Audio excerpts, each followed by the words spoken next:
John 10 verses 26 to 28. But you do not believe because you are not my sheep.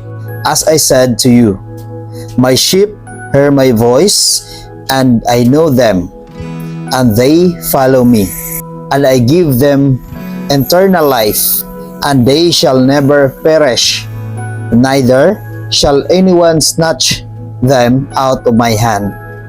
Igsuon duha ra gyud ang ato ang agalon niini nga kalibutan. Kung ikaw dili iya sa Dios, iya ka sa demonyo. Maong ingon si Lord igsuon nga kung dili ka maminaw sa tingog sa Ginoo, nga kung dili ka mutuo kaniya, ingon siya, you are not my sheep. Dili kaniya tinuod nga karnero igsuon. Dili kaniya tinuod nga anak. Tungod kay wala man ka naminaw diha kaniya. Ingon siya sa 27, my sheep hear my voice. Ang iyang tinuod nga karnero, ang iyang tinuod nga katawhan, ang iyang tinuod nga anak, maminaw sa iyang tingog.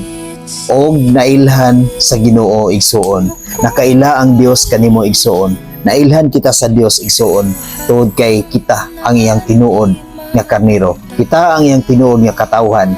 Ug ang tinuod nga katawhan sa Ginoo, ang tinuod nga karnero sa Ginoo, ang tinuod nga anak sa Dios, misunod kaniya.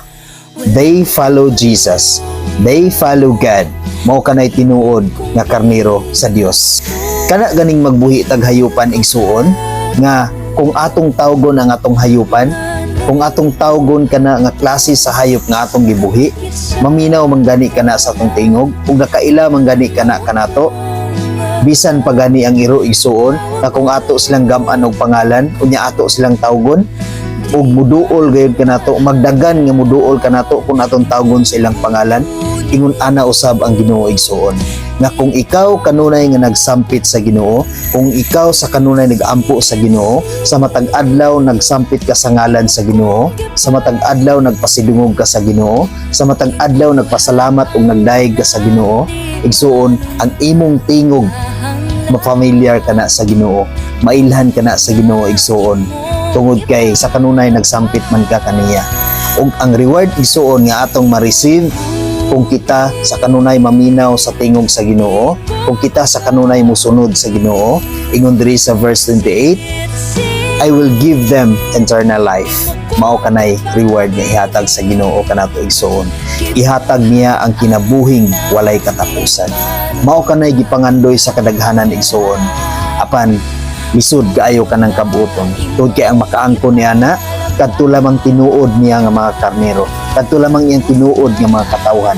Imo ka nang maangkon igsuon kung maminaw ka sa tingog sa Ginoo, kung musunod ka kanunay sa Ginoo, mubuhat ka sa mga kabubuton sa Ginoo, nga uyon diha kaniya, hingpit ug makapahimuot sa Ginoo igsuon.